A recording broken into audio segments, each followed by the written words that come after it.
Anything else? We'll let the meeting begin. So, good evening. My name's Brandon Nicholson. I'm the chair of the Southwest Design Review Board. First, I'd like to thank all of you for coming to the early design guidance meeting tonight. It's probably an average crowd size. I think the city was actually planning on a much larger one. So, my background, I run an architecture and development company out of the Junction. I'm a resident of West Seattle. And the first thing I'll do is I'll have the rest of the board members introduce themselves. I'm Daniel Skaggs. I represent the business community. Similarly, I'm an architect and reside in West Seattle. You guys got to speak up, or the mic's got to turn on. Sure. I'm Meyer Harrell. I'm the community representative on the board. I'm Robin Murphy. I'm the design professional representative on the board. I'm a West Seattle resident. I'm Norma Tompkins. I'm a local residential representative and also a West Seattle resident. Okay, so it's an unusual meeting tonight too. Normally I'm the first person to speak and we don't have Michael introducing the entire process. But Michael Dorsey is the planner for the project. Like you said, if you have any comments particularly regarding SEPA or issues that are not covered here tonight, those are best directed to him. The purpose of us tonight is really to review design issues related to the project. We're not here to deal with things that are covered under SEPA. SEPA is the State Environmental Protection Act. That deals with things like parking or noise, things like that. We're here really to talk about how to fit the program best on the site. We're also not here to make kind of a judgment of whether the program is appropriate for the site. Our job is to take what is kind of legal under the zoning and then figure out how to deal with any potential negative impacts or even positive opportunities that come from a project that's proposed. So it's kind of a unique role. I think a lot of times it's difficult for the public to understand that really our role is to figure out what's already been established by the city goes where the applicant is proposing to put it. On the technical side, the City of Seattle Department of Planning and Development has received a proposal under project number 3012511 by Stickney Murphy Romide to develop a 4-story building with 75 apartment units above ground level office space and 14 parking spaces at 5444 Delridge Way Southwest. I think everybody's had enough of an overview of the process, but feel free to ask questions as you go along. The agenda tonight will start with 20 minutes of the applicant presenting.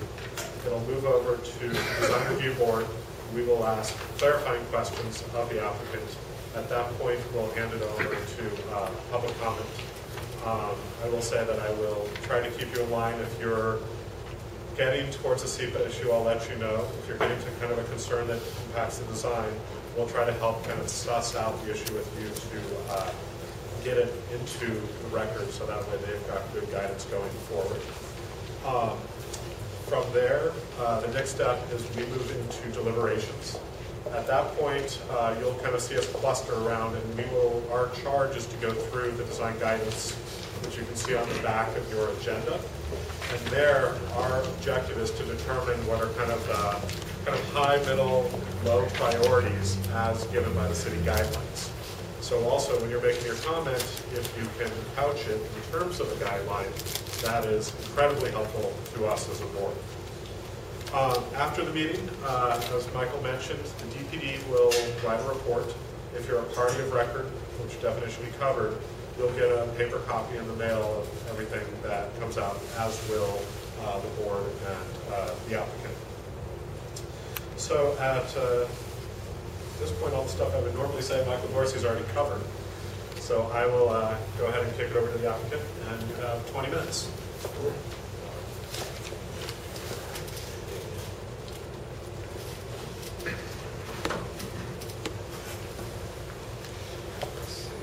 Sorry, I have to.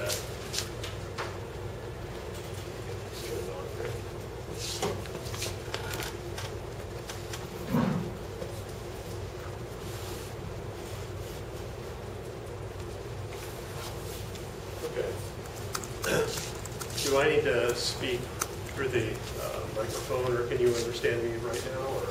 Fine back here. Okay. My name is Scott Starr. This is Demian Minares, and that's John Woodward. We're from SMR Architects, and we're here on behalf of the Downtown Emergency Service Center for their proposed project at 5444 Delridge Way Southwest. Our firm has worked on several projects in the Delridge neighborhood, including Brandon Court, the Seattle Public Library, and this building that we're in right now, the Youngstown Cultural Arts Center. Let's see. So to start off with, I'm going to be facing this way. Maybe I should talk into the microphone. Is this? Perfect. That works? Okay. Let's see if I can get this out here. I'll just bend over. The site is located on the east side of Delridge Way, southwest in the Delridge neighborhood. It's between Brandon and Finley Streets, and borders Delridge Way and a partially improved alley. So you can see there's the site outlined in red with the alley and Delridge Way. And this is in the Delridge neighborhood that's largely a single-family neighborhood between Longfellow Creek and the steep hillside leading up to the Pigeon Point area. Let's see, the basic program and project goals is to build a four-story mixed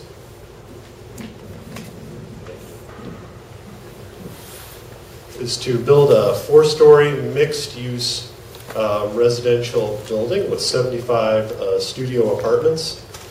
The tenants will be very low income. Many will be formerly homeless. All the tenants will be disabled, typically with psychiatric disabilities. The Downtown Emergency Service Center will own and manage the building, and they'll provide a program of service for the tenants on the ground floor of the building, including 24 hours a day, 7 days a week staffing, case management, and meal service. There'll be approximately 2,800 square feet of non-residential commercial space on the ground floor, parking for approximately 13 vehicles, and the owner is going to commit to preserving a large tree at the southwest corner of the site. We will be proposing 3 options at the end of the meeting, 3 options for the basic building design.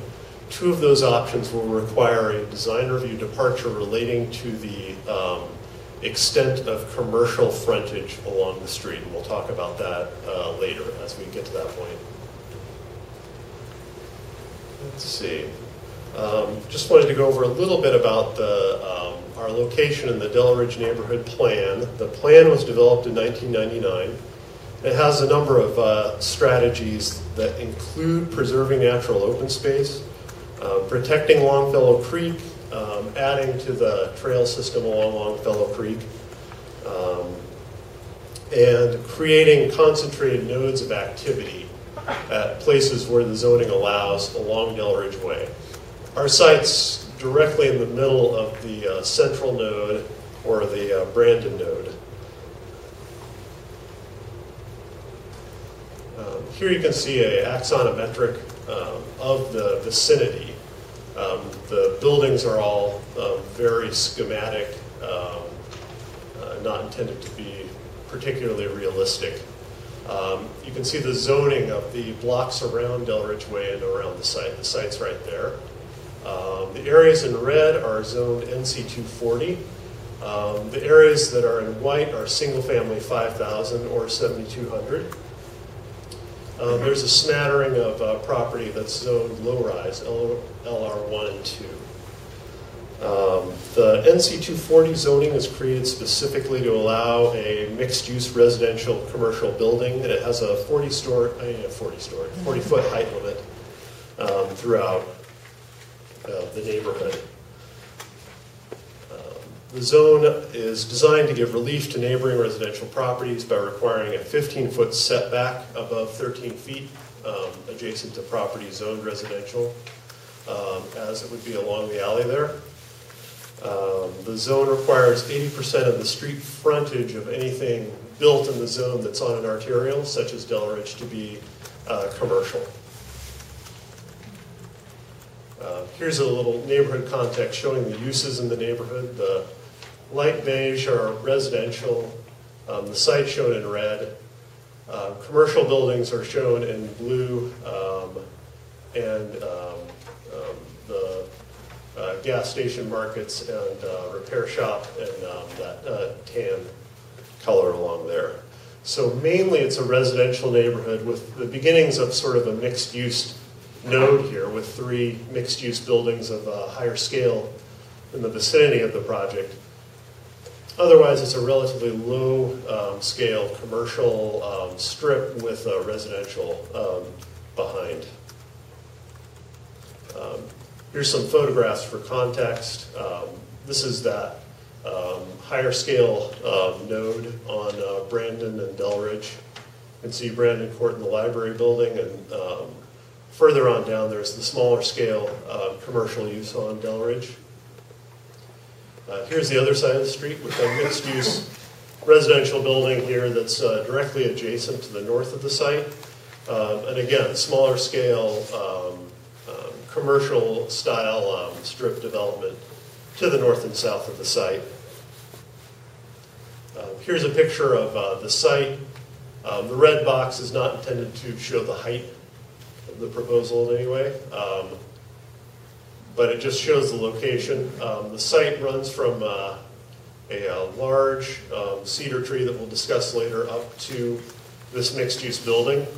The smaller images down here, which are still a little too small to see even blown up, show the frontage along Delridge for a block to the north and south of the project site. Then it also shows the opposite side of the street down there. Let's see here. On the south end of the site, you can see there's a large cedar tree. And this plan shows the cedar tree with sort of a proposed building footprint that's similar to one of our proposed schemes.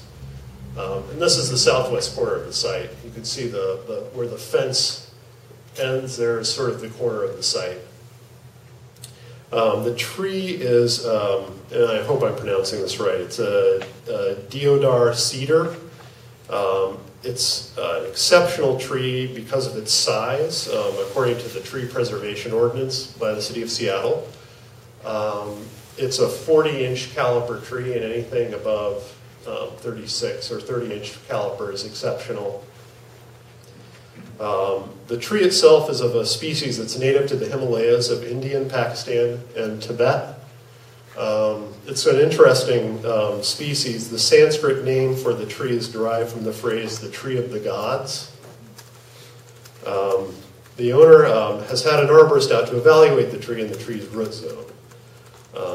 And so preserving the tree is going to constrain development on the site. You can see there that's showing the root zone of the tree to an extent. The roots, because there were existing houses and structures here, the roots generally go towards Delridge way more than they do the other direction. And the presence of the tree means that we'll not be able to provide commercial street frontage all the way along Delridge Way there. There's after consulting with the arborist, there's no way to provide building here between Delridge and the tree without endangering the tree's health. Let's see, and with that I'd like to turn this over to Damien to discuss the 3 massing options that we are proposing for the board. So, despite the tree being a constraint, we thought of it immediately as an opportunity, being a courtyard and an entry to the residential area. What followed for inspiration was thinking of the concept metaphor of lanterns in the park. Thinking of these building forms that are lantern-like at the scale of a building that anchor the proposed courtyard. They also define the transition from commercial along the street to residential as you come towards the entry. As well, it allows for opportunity of a visual break. It could be a change in material, it also change in the massing and allowing the void in the building around the courtyard. It also allows for some possible transparency below those lantern-like forms so you can see within the courtyard and have eyes on the courtyard. The three schemes in this diagram, this is not the actual building. It shows where we make the adjustments to bulk and mass off this end. As well, we have some facade changes at the north and the east off the alley. Also, commercial street frontage will have some different configurations or a different percentage of frontage along the sidewalk. And as well, like I said before, we have a residential entry point that's defined specifically into the courtyard, as while the commercial is off the sidewalk only. So this is a plan view of the three schemes. The one we are preferring is A, in which we are trying to actually preserve the most open space here, and it's the only scheme that has below-grade parking. And what that does is allow to minimize the bulk of the building altogether, rather than extending to the south like B and C show. The other difference here, major difference, is the commercial frontage. This would be 100% commercial frontage across the facade at the sidewalk, while the others are 80%, then 27% on scheme C, where we were thinking about having some access to the alley, to the trash, to allow for a better function of the commercial space. And with that, the B and C also have a function of getting towards the back alley with more setback off the north. I think I said A and B have that, not B and C. A and B have access on the side yard for commercial. So getting into just scheme A, which is what we are preferring. Also, scheme A is code compliant with the frontage.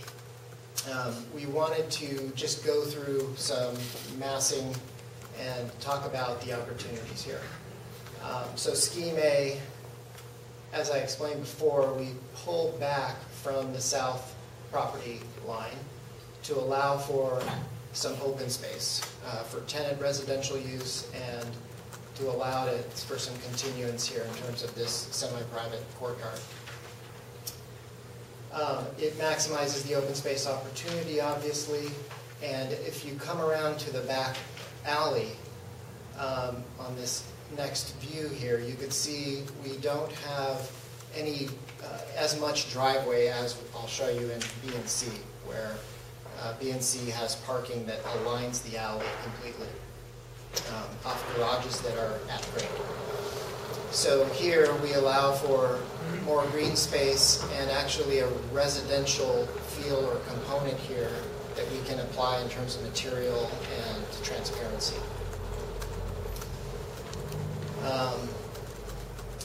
And I believe, let's see,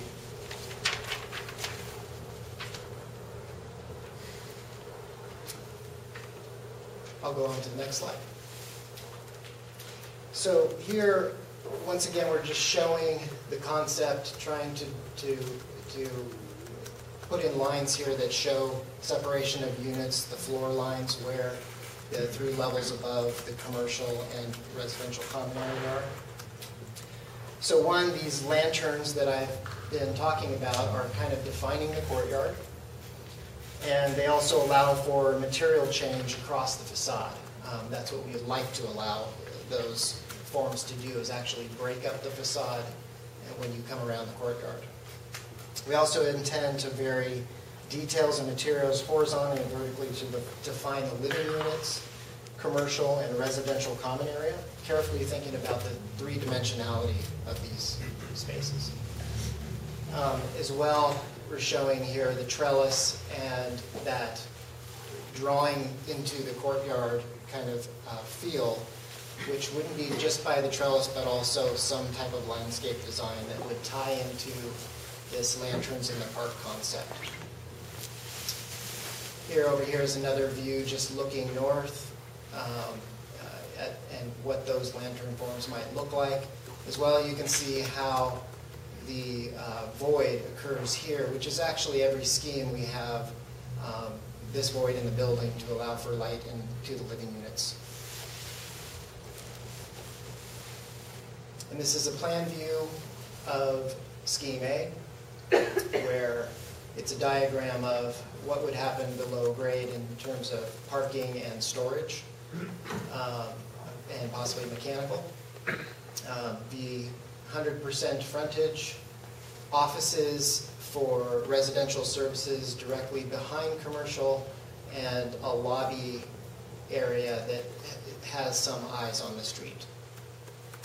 Then you can see here the residential common area, which is kitchen, eating space that would actually have an opportunity here for some transparency through the building here, as well as some landscape buffer that is most in this scheme compared to the others. Then level 2 and 3, which are a match up to 4 stories, the 4th level. So this is scheme B and C together, just to explain the differences here, where we minimize the bulk of the building at the 4th story. This drops down to 3 stories, but it also stretches out towards the south end of the property. And this scheme, as well as C, have parking along the alley. So to really house all the parking, we have to stretch the building across this property. 80% commercial occurs here with a residential. What we have been thinking under this lantern-like piece is maybe it's a conference room. It's more of a common space that can allow it to look out to the street as well as the courtyard. Give about 5 minutes. Okay, thanks. And C, which is where the differences here is where this is 4 stories complete, and we have articulated the facade into bays versus the others that have larger setbacks and bump outs. Floor plan of B. I think I've explained pretty much. Here's the parking running along the alley. And you can see where it steps down, we lose units at the 4th floor. C, we have a different configuration of parking. It's more of a garage for multiple parking. Then it comes along the alley and 4 stories up to level 4 housing. So finally, back to Scheme A. What we're excited about is we're thinking of these lanterns to really inspire the project. And that being that it anchors the courtyard. It's a lighting scheme, so at night there's a feeling of safety and entry to a residential-like courtyard. We obviously will have some types of storefront for commercial. And then thinking about the scale of these lantern-like forms in building scale, but then also into a smaller, fun, whimsical scale down at the courtyard. This informing the landscape design. Then finally about materials, we are thinking about different ways of using siding and banding, panels to define the difference between these lanterns-like forms and the residential above. Thinking about, we will show some different schemes on siding. Then as well, the lantern transparency going on in terms of storefront, and brick material is a material we're thinking of as well. Then finally, to think about landscaping and Delridge and how the art and nature are a big part of what we see around this neighborhood. We're thinking about including, materials and etchings into the building, or objects that can be applied to the surfaces of things. Finally, early design guideline checklist. This is just here to show what we have obviously addressed and highlighted some things that we think are elements of pedestrian context and materials, depending on the architecture. And thanks for everyone for being here. We hope to hear comments and questions. Okay, thank you. So next we will move on to clarifying questions from the board. So anybody will start? You don't be calling me. I'll start at the end. Well, I just was wondering about the setback that you have right next to the alleyway. Was it mentioned there? I didn't see it from Yes. the drawings. So A, or is it A that you were looking for? Yeah. I saw it on Here is- on sheet Yeah. 23 of the package. So here's A, it's 15 feet at one portion, then 16.6 at another, at the ground plane. Okay. Then it goes back to 22.4 at one portion, and 16.6 at the other. Can you also show us graphically the applied departures on the scheme BMC? Yes, so that was in front, do we just have notes on that? It's basically just about the 80-20% commercial residential frontage. Oh, okay. So, and that's the only departure. The other complexity in this is that so to explain it is, this is 100% of the building frontage is actually to be considered whatever is facing the street. So in this 100% of frontage, this 80% is commercial. And so the code compliance scheme, we're showing this as 80% across this face, and this section is 20% of the 100%. So What do you propose in BMC? in B and C, you go to those floor plans. So once again, you can see the 80%, 20%. B and C, where we're requesting departures, that 80%, 20% is not occurring here in terms of the residential common area, which is non-residential. Residential. It's a reduction to about 55% there. And then if we go to the last one, it's, what was that, 27%. Right. But you don't decrease the square footage, it's just the percentage. It's just changed, yeah. Okay. Anything further? I didn't have a question, but now I do. On the alley setback, on scheme A, you're code compliant in all of them. Why are they so different? Why are you doing that in the back? Why are you modulating along the alley in various schemes in A or not? Well, it's because of the setback. We're stacking those units, basically, and we're trying to get that setback as much as possible. And then that setback continues all the way up. So the setback on B and C are far closer to the property line than the others, than scheme A. And on a practical level, scheme A is sort of the most compact floor plate. So the units are the smallest, so there's less wiggle room to modulate, to have indentations that take away space from the units. Out of all of them, option A has the smallest total floor plate. So that's why it has less modulation. It's just compact as much as possible. And trying to pull back from the alley as much as possible. Okay. Okay, I've got a bunch of questions, but I know it's just limited to two. So my first one will be two questions in one. I'm interested in the lanterns in the park, and when I see the renderings, I'm wondering if you sort of explored a couple different options for what those lanterns could be in terms of the program.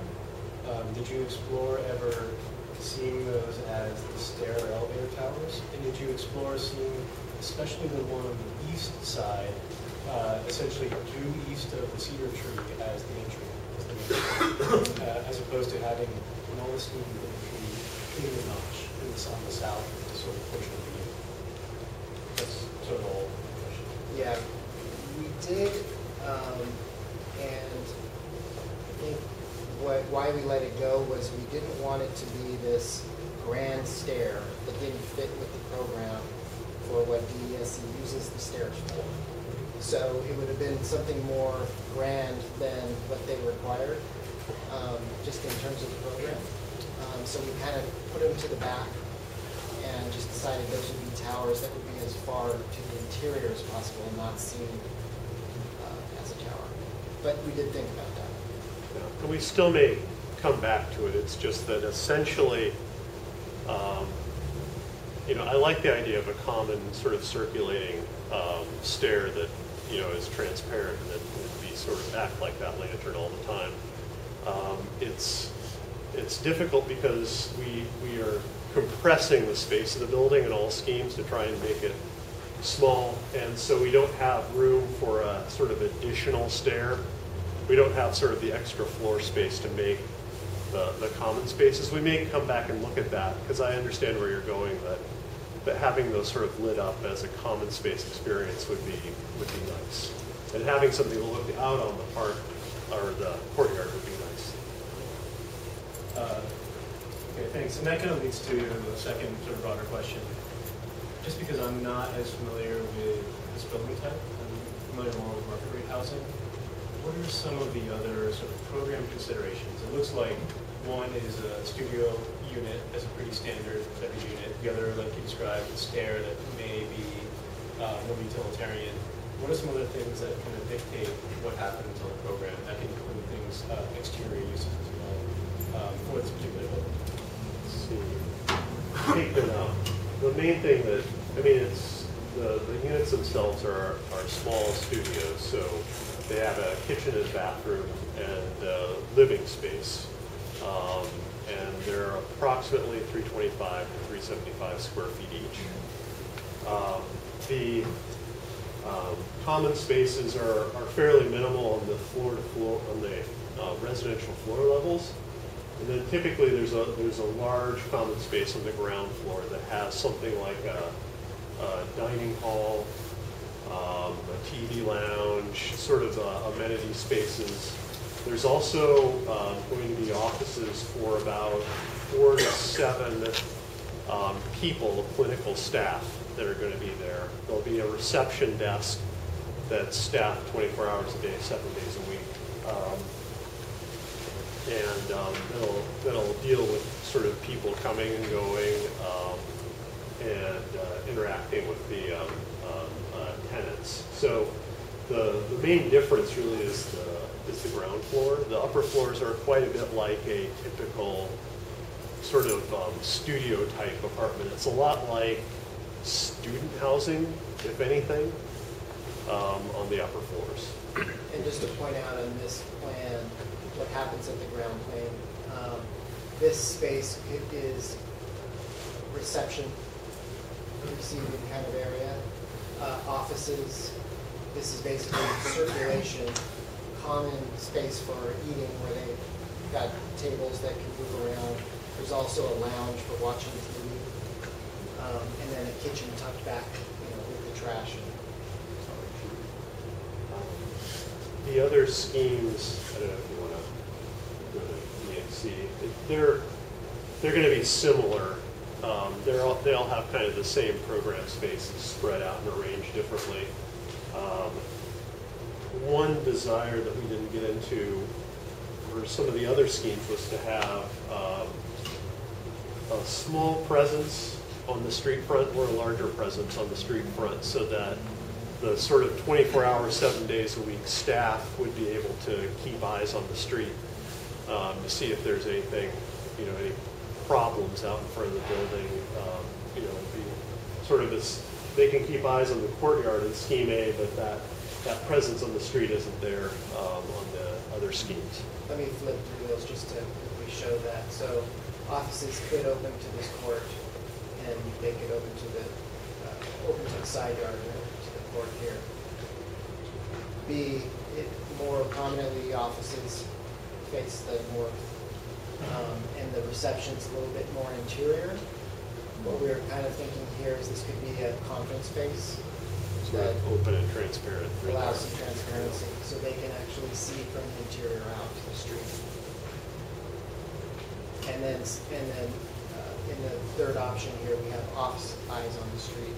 So we have basically two occupants, commercial and office.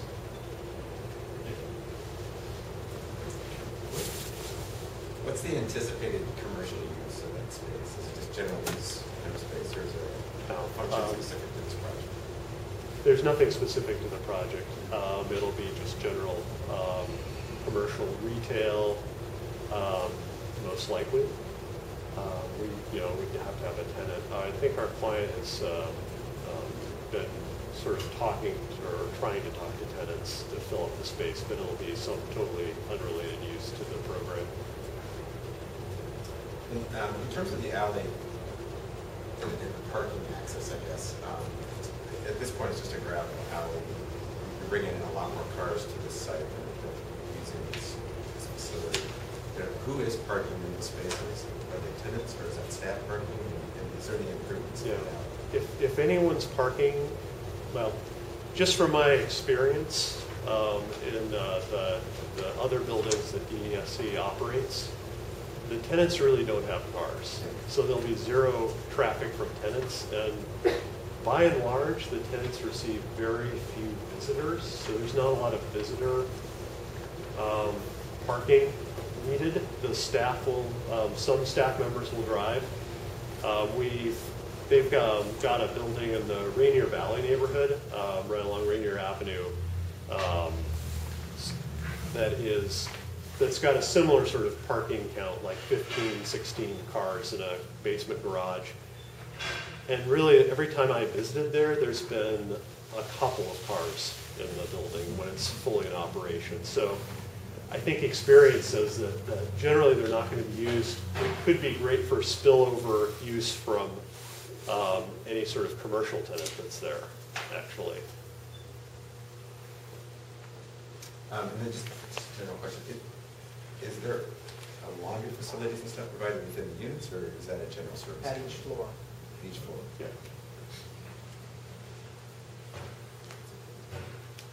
Okay. Well, I'm definitely got more than two questions. My first was, normally we kind of get a rundown on zoning potential, and how projects relate to it. So I wonder if you could start just kind of talking about the mechanisms that control zoning for the site, any setbacks that you have required, and then how you relate in the schemes, particularly to floor area ratio. Right. So this zone has the 40-foot height limit, which sets the number of floors and the maximum height of the building at 4 floors. There is a 15-foot setback from the middle of the alley, which means that since it's a 16-foot wide alley, in essence, it's a 7-foot setback from the property line. So you'll see that, and that's for any portion of the building that's above 13 feet. So the bottom floor of the building essentially would be able to be built right up to the property line on that side. The north and south, there are no setbacks required in this zone when you're not adjacent to a residentially zoned lot. So to the north and south, we're zoned NC, there's no setbacks on those sides. The limit to the size of the building is called the floor area ratio. With a mixed-use building in this zone, you're allowed to build 3.5 times as many square feet as the lot contains. So they refer to that as an FAR of 3.5. Because of the tree on the site, none of the schemes even come close to that FAR. The FAR of our building in even the largest scheme is about 2.8. So in all cases, it's a smaller building than would be allowed under the zoning code normally if the tree weren't there. Let's see, I'm trying to think. The other main components of that code have to do with where parking access is. The NC 240 zone requires parking access off the alley. There's essentially no way to get a curb cut off of Delridge for the project. So all parking and trash access has to be off of the alley. The last item is the requirement for commercial. The 80% of the front of the building, or 80% of the building that faces Delridge, has to be in a commercial use that's unrelated to the residential building. And that 80% includes any part of the building that faces Delridge at all. So the little, if I could have the pointer, whatever dog leg of the building we have coming down here behind the tree technically counts as frontage on Delridge, and normally would be required to have commercial out here on Delridge that's facing Delridge at that point. The tree prevents that, and the tree preservation ordinance basically says that you can't be required to build something that would make you cut down the tree. So we're not required to build a building there that's facing the street that would require the tree to be cut down. Okay. So on the exceptional tree portion, has it already been reviewed by Bill Ames and deemed truly to fall under the exceptional requirements? Yeah, it does. Okay. And so they already have a life expectancy, and the city's intent is absolutely to save it and then do whatever it takes. Deodar cedars can have a lifespan of many, many hundreds of years. So it's beyond like the 40-year absolutely threshold. Yeah. In all likelihood, unless something happens, it'll last longer than the building. And then finally, I guess, with that tree there, have you given any kind of early thought to landscaping and program within the courtyard and the space around that tree?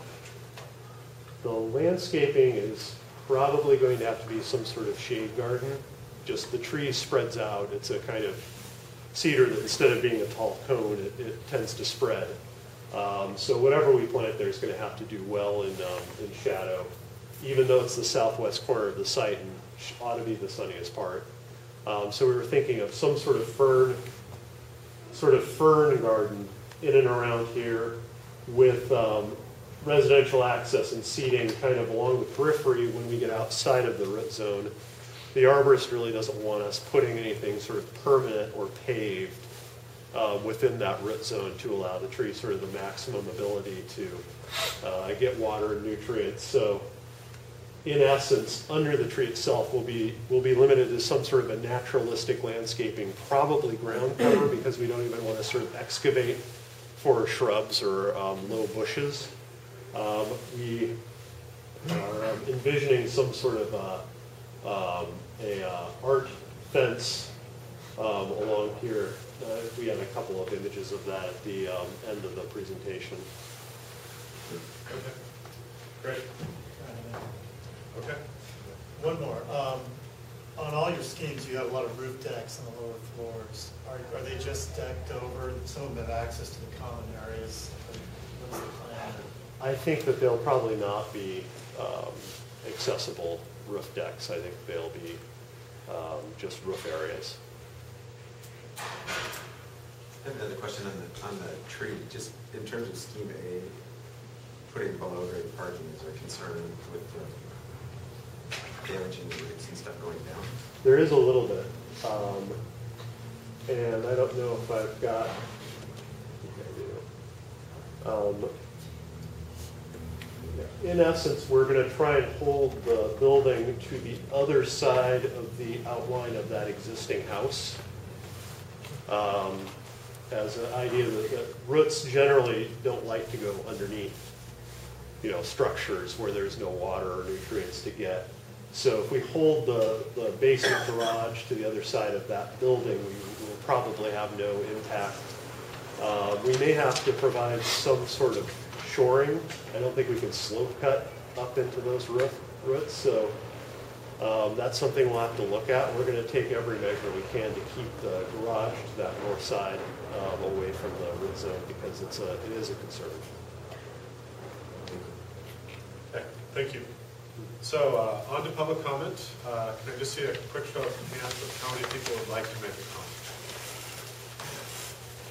Okay, so maybe starting on that side of the room, come this way. When you make a comment, please kind of state your name and then go from there. So I think you were first. Yeah. Should I just stand? You can, 'Cause I- whatever's more comfortable. Yeah, go ahead. Feel free to come to the mic or come forward. No, yeah, microphone.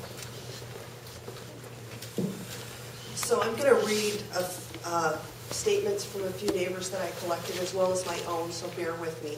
The first is from Tantron. He lives directly to the east of the site across the alley. He says, I live in a home directly across the alley from the proposed site. Somehow you need to give neighbors security. There are unsafe activities already happening in the alley. I want cameras on the alley because lighting of the alley is poor. I see lots of drug activity on the proposed site and things have been stolen from my backyard. Regarding vehicle access and parking, you need parking enough to accommodate all building needs. The alley condition is poor and causes flooding and prevents vehicle access. The second statement I'm going to read is from Alina Polishchuk-Pratt. She lives on the easternmost side of 23rd Avenue. She kind of sees the back of the building. She says, I have a number of concerns regarding this project's design plan. I am located directly east of the site in question on the 23rd Avenue Southwest. I am extremely concerned that the entire building height line, which thus far has been 3 stories for all new residential buildings with stepped-down sections, will be ignored. Allowing a 4-story building will not only obscure my beautiful West Seattle hillside view, but completely offset the balance of all construction on the street.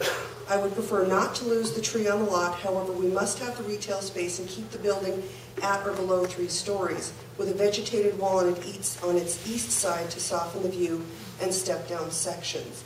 I will accept losing the tree to accomplish this. Additionally, the 1% of building funds to be used on art should be spent using residents on the neighborhood design and installation.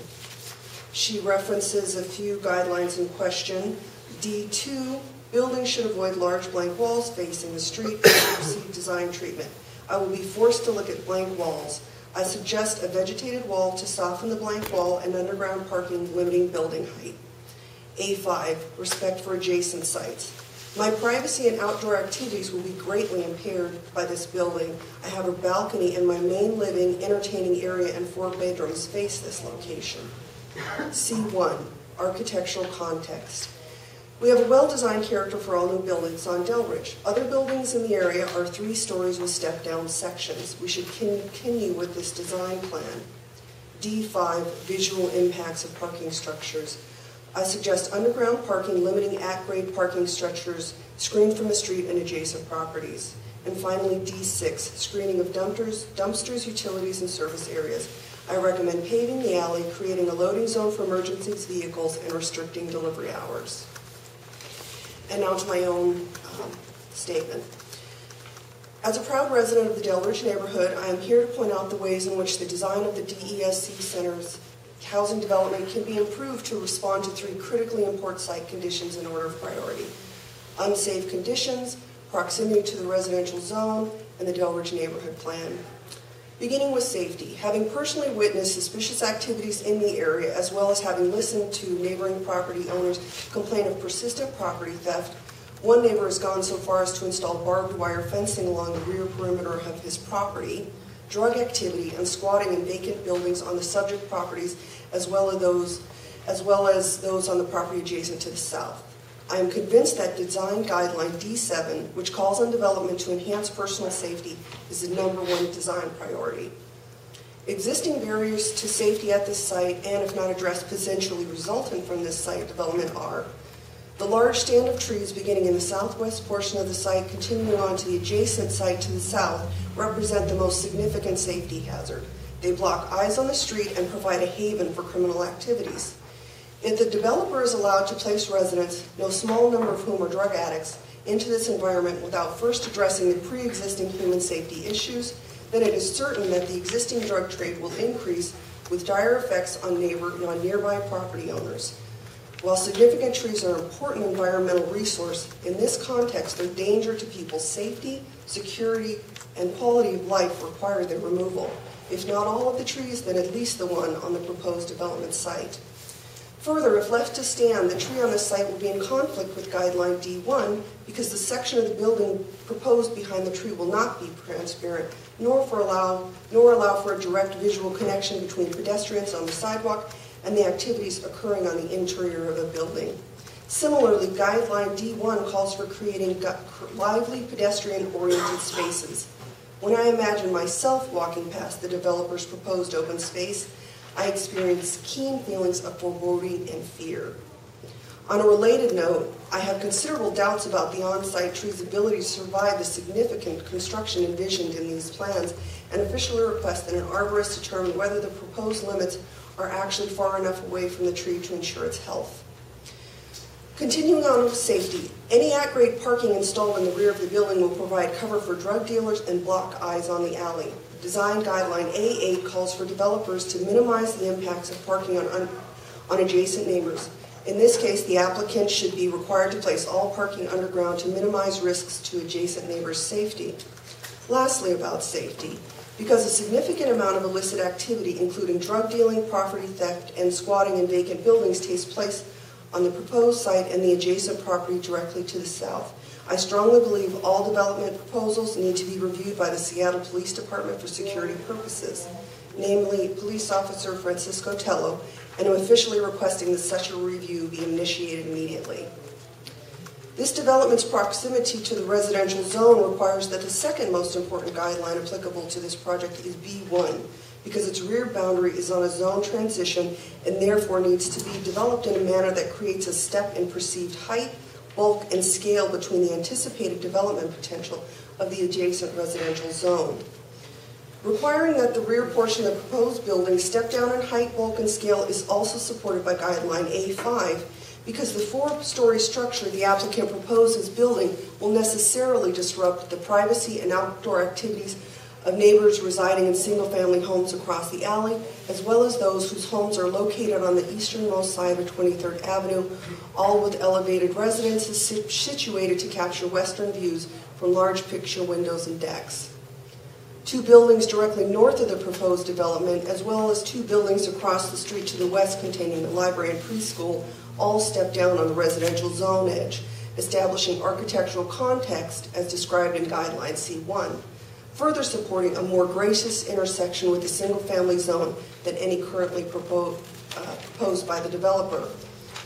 Additional considerations for neighboring property owners are stated in guidelines A8 and E3 and should apply. A8 because the visual impact of parking on adjacent properties should be minimized. Again, I suggest underground parking.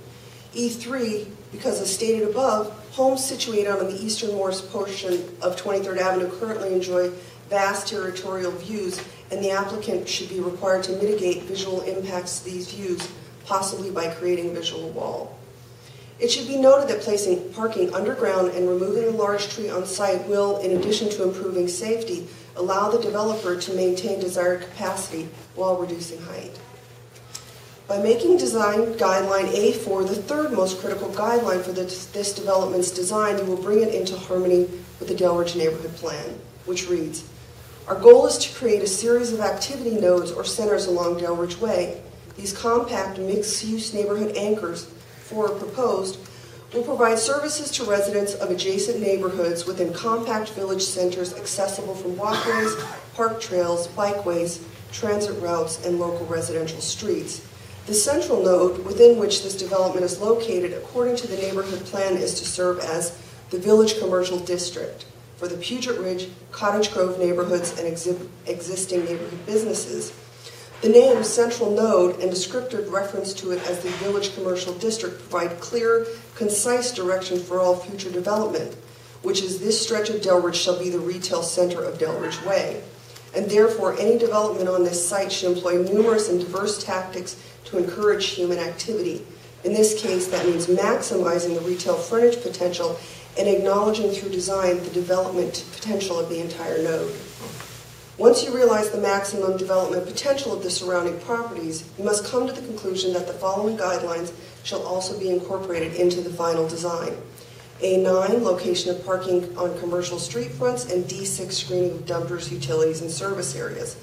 Application of these guidelines, required in my view, will increase the vehicle traffic on the alley in a significant way, including but not limited to employee and retail parking, the various deliveries of goods and services necessary to care for the residents, food, office supplies, visiting caregivers, as well as garbage and recycling trucks. From your site visit, you will know that the southern entrance to the alley is nearly impassable and overhead. Just 1 second. How much more do you have in this location? I'm about Okay. a minute Typically, away. public comment should be limited to about 2 or 3 minutes, so I'm trying to Gotcha. let you go. But if other people have long letters, they can definitely be submitted. The key point is to get your main issues out. You are doing a great job at hitting points. Thank Love you. that. But we want to make sure we can get through everybody and still have time to deliver it. I appreciate that. I'm just speaking for 3 folks. So the southern entrance to the alley is nearly impassable and overhead lighting throughout non-existent. Additionally, the physical condition of the alley generally is very poor, in a large part due to the over-application of gravel fill, which has exacerbated poor drainage conditions attributable to clay soils and resulted in the pooling of water on neighbors' properties to the east. This developer, as it will be the heaviest user, should be required to invest in significant upgrades to the alley, including improved drainage, surface paving, and overhead lighting. Failure to implement these upgrades now will have immeasurable impacts on all residential neighbors and may even discourage the future small business development on nearby lots due to the access issues that will surely ensue if this developer is allowed to proceed with their currently proposed minimal alley improvements. Additionally, delivery should be restricted to business hours so as not to disrupt neighbors in the residential zone, and an emergency vehicle only loading zone should be placed in the front of the building's residential entrance. Okay. Thank you so much. Thank you. Next. Okay.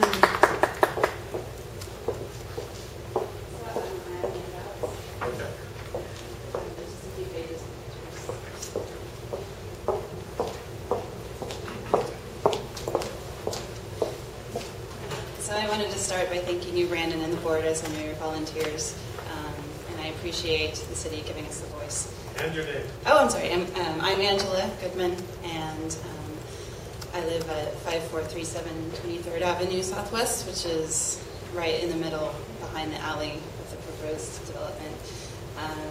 Annetta addressed a few of the things that I have to say. I would like to say that I spent the weekend talking to my neighbors, so my concerns are not only my own, but also those of the immediate neighbors. As concern A1, responding to site characteristics, I would like to recommend that the priority be placed on solar orientation as impacts adjacent properties over the significant tree. It is my feeling that the tree is not a necessary component of having the open space. There are other protected trees on the adjoining property, which you can see in the photograph there. And in fact, the tree may possibly be a detriment as it is dark and blocks visibility. And along with the solar orientation, as mentioned by the developer, we are sandwiched between Pigeon Ridge and this development, and it would seriously impact the sunlight on that side. A5, respect for adjacent sites. This is one of our biggest concerns, is that of privacy. Again, as you can see in my poor Photoshop illustration there. Also, I would like to note that there's an illustration on page 12 of the city's own development guidelines handbook, which shows, which my husband has there, which shows basically exactly what they're proposing, except that in the book it's only 3 stories, and they are proposing 4 stories. The DESC claims that the residents mostly stay in their rooms, which means that they will be looking out those windows into our yard and our house all of the time. My possible suggested solutions, perhaps having a center courtyard where the residents face inward, or having the common areas either on the upper floors or towards the back instead of having the residents that way. As the developer mentioned, having some of the office staff areas having eyes. They are proposing on the street, but my argument is, as we are all familiar with, the problems do not really occur on the street. The problems occur in the alley and on the adjacent properties. So having office staff there might be helpful. Also, potentially having screening vegetation behind on the alley side. And there's a photo of that as well. Parking and vehicle access was a unanimous concern among neighbors. We feel that they would need to pave the entire alley as it is very narrow. They say 16 feet, but I'm not sure that that's accurate in the entirety of the alley. There's definitely not enough space for delivery vehicles or trash to turn around, so they will be using that entire length of the alley down that block.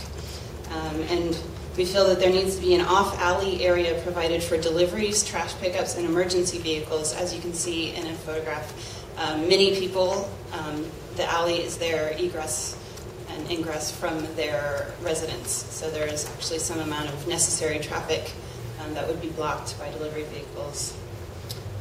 They mentioned Rainier, but I believe that Rainier has much better public transit access than our 120 bus. So they may need more parking than they might in other spaces.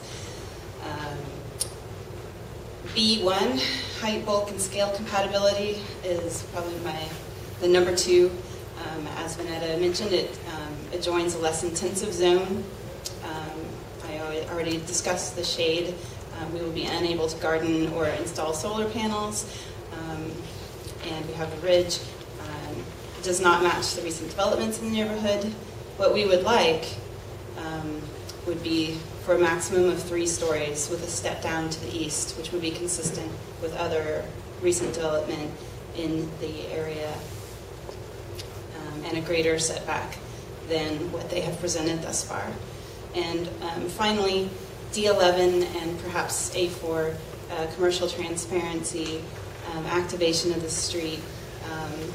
I'm not sure exactly if this is the right place to put it, but I wanted to emphasize that the neighbors are really hopeful that we can maximize the potential of the non-residential, commercial, and retail possibilities of this site, because it's really all we have. There's not a lot in there. So thank you very much for your time.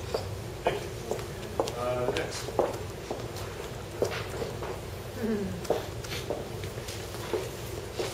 Hi, my name is Aaron Jennings, and I live in the same house with Angela, obviously, and which is 5437, literally directly across the alley from this proposed development.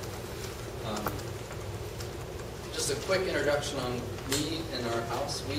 I purchased the house in 2004, so I've been living in Delridge for a few years now, and it was a derelict repo at that point. Not to mention all the ones that are there now, but it was a repo at that point. Last year we had our garage burned down, which took nearly everything we owned with it, and we've invested heavily to rebuild our garage and work on our house, replace the roof, replace the siding. The garage has been rebuilt. We're still in the process of that. So we've invested heavily on the hopes that we would be there for a long time because we like the neighborhood. I would not have done that at all if there was a 50-foot or 44-foot building 10 feet away. It's not a pleasant thing to look at. So from there, my basic comments, try to paraphrase a little bit. On A1, I do commend them for looking at the tree and trying to utilize that in some of the space, but I don't believe that by their entire structure takes into account the topography of the area.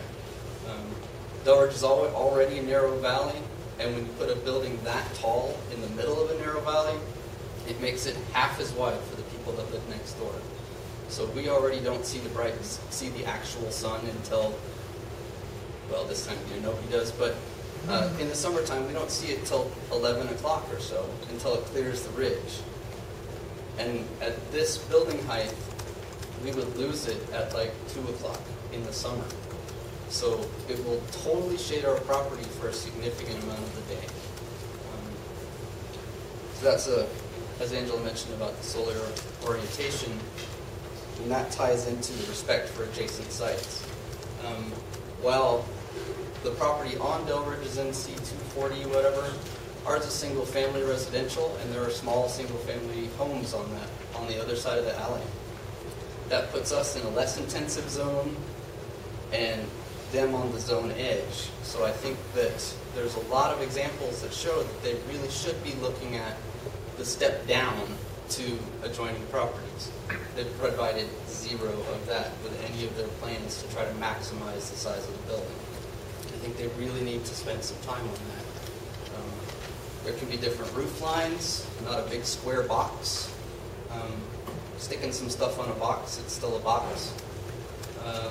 So the adjoining properties to the north step down, as Netta said, from 3 stories down to 1, where the garages are, and they have parking spaces off the alley. So granted, they're not as large of a structure, but the detail works a lot better for the neighborhood and it matches everything. But my biggest concern, my #1 priority, is respect for adjacent sites, because I don't see any of that in their designs at all for the neighbors. As Angela mentioned, I mean, even the city's own pamphlet has a picture of what it would look like in our backyard if they built this, with a big "avoid this" quotation in bold print. So as far as that respecting the neighborhood, I think it legally does match the NC40 zoning, but it doesn't really match the intent of that zoning, which was to create multi-use buildings, and one small commercial space, as little as they can make it, versus 40,000 square feet of residential, is sort of mixed, but not really. Doesn't really match. So I don't think that really is a good design for the neighborhood. It doesn't match at all. Click through.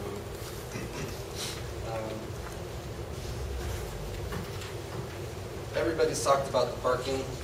We all know about that. The traffic on the alley, which will increase dramatically. I would also request the place for delivery trucks to park off the alley.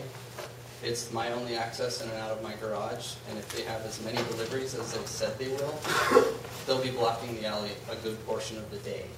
So that's no good. As far as B1, which is the height, bulk, and scale, again, I don't believe that they've made any plans to address the single-family zoning that's next door. And, sorry, I emailed this too, that's why I emailed it, because I don't talk so soon. I have copies, I'm going to go. Thank you. I have your copy. So under C1, they haven't provided any plans that qualify under similar building articulation, similar building scale and proportions, similar complementary roof forms. They provided a building that is a large box that doesn't match the roof lines of pretty much any other building in the area. That could be worked on a lot, I think, in my opinion. Granted, they might not get 75 units into the space, but maybe they don't need that many. They say under D2, we would ask that the design review include D2 for the rear of the proposed development as well as the street-facing side. In the guidelines, D2 talks specifically to the street-facing side. There are there are actually more of us that live on the rear side than live on the front side. So I would ask the design review include looking at that for the rear of the building.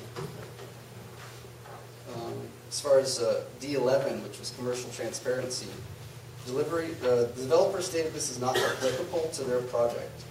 I would say that it is very applicable. They have stated, and they have the stated and required goal of commercial frontage to an arguable percentage. This is a very important piece of real estate for our community and the center of our businessmen.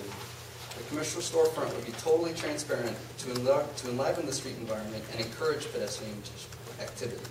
The commercial space should not be a blank wall without windows. It should be open to the street completely. I go on a little bit about landscaping, but in summary, these are the items we as adjoining property owners believe should have the highest priority. A5, to minimize intrusion into privacy into adjacent sites. A8, minimize parking and auto impacts on adjoining properties. B1, provides sensitive transition to nearby less intensive zones. Thank you very much. Thank you. Who's next?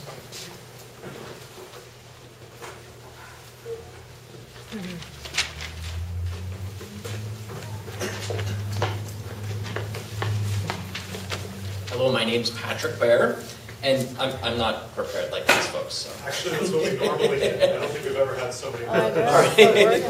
So I don't know all the terminologies, so let me just kind of wing it. So really, my concerns are and I think, well, the first is if you look at the building, I mean, I don't know if this is what it's supposed to look like, just the wall there, but it's not like the buildings, either the ones that are just north of it or the ones that are across the street, the library. Like, it's just a wall instead of like some setbacks, and giving it a little more dimension. The other thing that I noticed about this is that the roof line's just straight across, where the other ones, they have some A's. So actually, if I interrupt for you for 1 second to kind of help you. Oh, yes. So keep in mind, these are very concept-based. This Okay. is exactly what they're supposed to show, is just Right. how they view the building falling. What's actually most helpful for us, if you can say what you like about other buildings around when you're talking about them. Is it style, roof form, modulation? So back to you. All right, so it's exactly the A, or just some interest, something more than just a square. The library has it. They do it actually by the indentations and things, so the different things. Modulation. And modulation. There you go. And then the ones next door, they do it by the slope of the roof, and the other building also has some sloped roofs, so it just adds a little more interest to it. That's the first thing, and then the other thing I'm concerned about, and I can't tell from the pictures, but I just want to, like the library and other properties they have, between the building and the sidewalk, there's like a little planted area where they have some flowers or some bushes. I think that's great, and I think that should be part of every project. And so especially here, especially since a lot of the buildings on Delridge currently have that. So I think those are my only two things. Great. Thank you. Thank you. Next. Go right ahead. Come on up.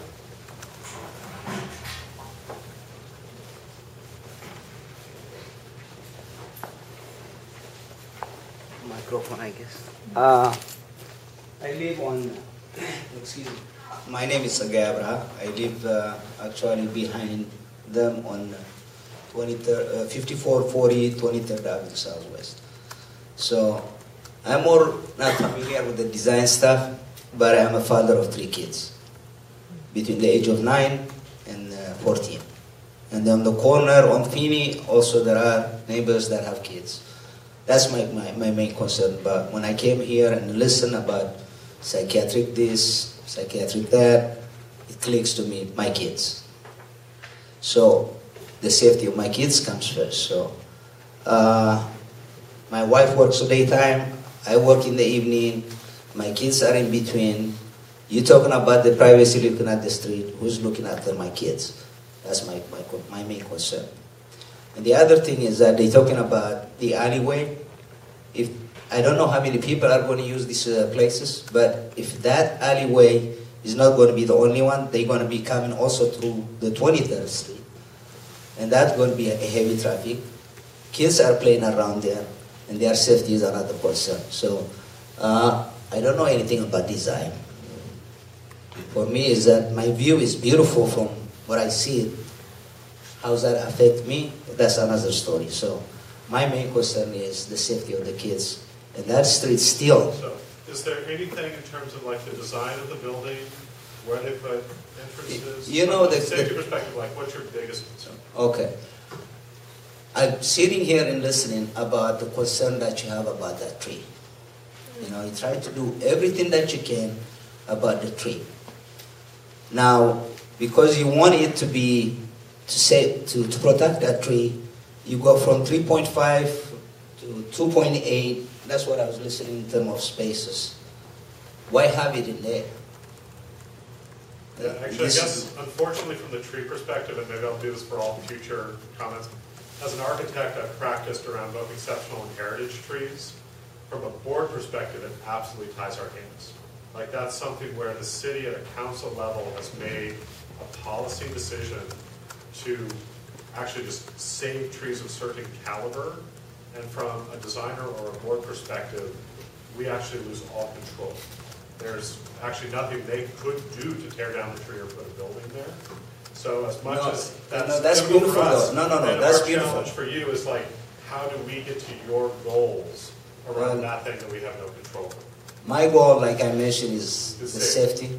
Right, so and then, you know, I appreciate, though, I learned a great deal. You're doing the best you can to save that tree. That's beautiful. That clicks to me is that you got to do something about the safety of my kids as much as you value the safety of that tree. That's what I'm saying. Thank you. Thank you. Okay, next. One last. Come on up.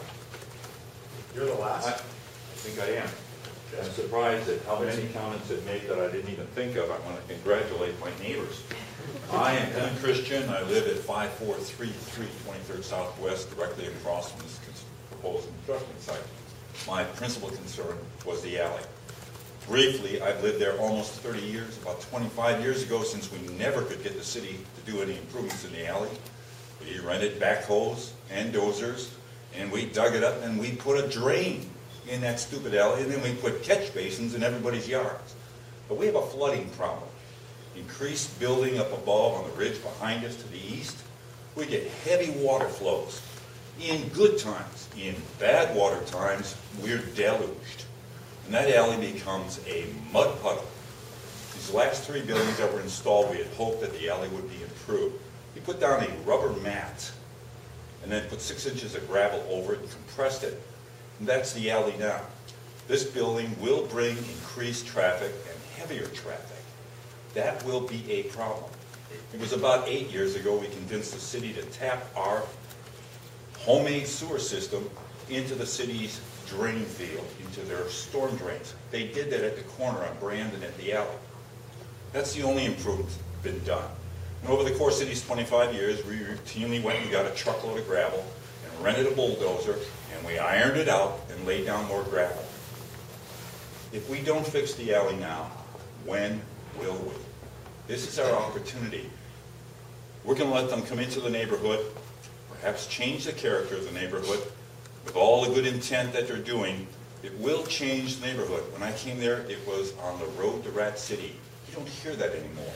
It's been an awful lot of work by my friends and neighbors in building that neighborhood up. And while it's not Park Place, it's so much better than it was when I first came there. Couldn't afford anything better, but I stayed there. I don't want to see the character of our neighborhood go to something like Recovery Road, Disenfranchised Drive. I don't want the neighborhood to suddenly take on a new character. If we're going to fix this building, if we're going to put it in and it's going to be managed properly, oh, darn it, fix everything around it, make it right. Thank you. Great. Thank you. Stand from here. Sure. If you. My comment might be more. Your name too. Oh, of course. My name is Tanya Bear. I live on 25th Avenue Southwest, behind the library, so across Delridge, but close to the site, just on the other side of Delridge. And my comment might be more for the environmental piece, so just let me know right away. I'd like to talk about the potential for a green roof and or for rain gardens to be installed. Actually, that's totally legit. Okay. So I don't know the exact distance, but just a few blocks away we have Longfellow Creek, and a lot of work has been done to be mindful of Longfellow Creek in recent years. I can't speak to the salmon, but I believe that there's some concern about salmon there. On my street, 25th Avenue Southwest, which is 2 blocks away from the creek, we had 10 rain gardens installed just this summer. through stewardship partners, and they're trying to get more grants for more rain gardens in the area because they're losing our roof runoffs goes through the rain gardens, and that helps to clean the toxins so that because all of our waste, our water goes to Longfellow Creek. The storm, yeah. So I'd like to ask for the ability to have some consideration for Longfellow Creek, either in the some kind of green roof and or rain gardens, and to even have that be maybe an educational piece for, we have a lot of children in the neighborhood.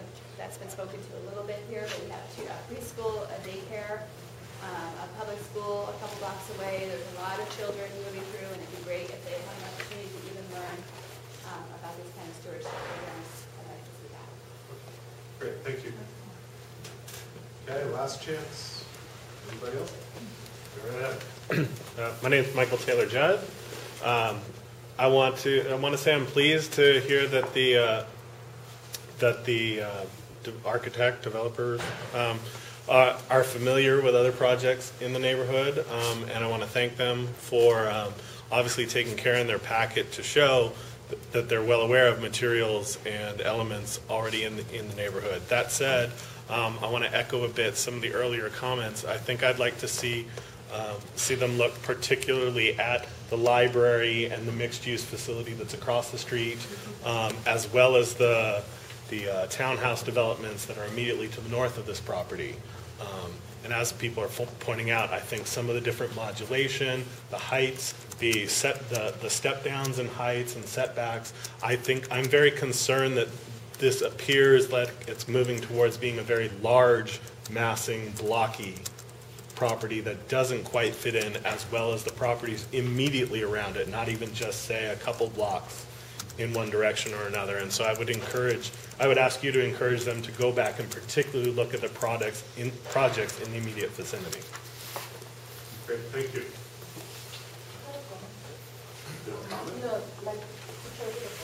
Okay.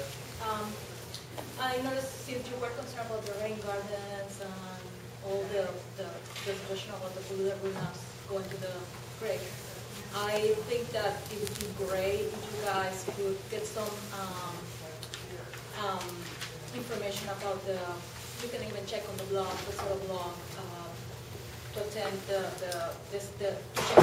calendar for the presentations that Sustainable West Seattle is providing about how to control polluted runoffs. They also explain the use of rain gardens. So I wonder if maybe you guys are really concerned about improving the area, the floodings in this area. Maybe you can attend a presentation at the library.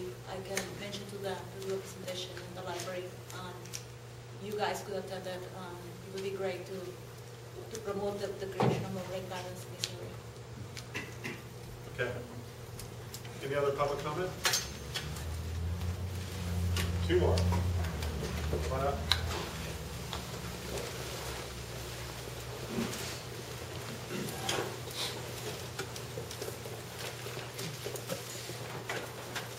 Hi, my name is John Miller, and I live in West Seattle, and I'm a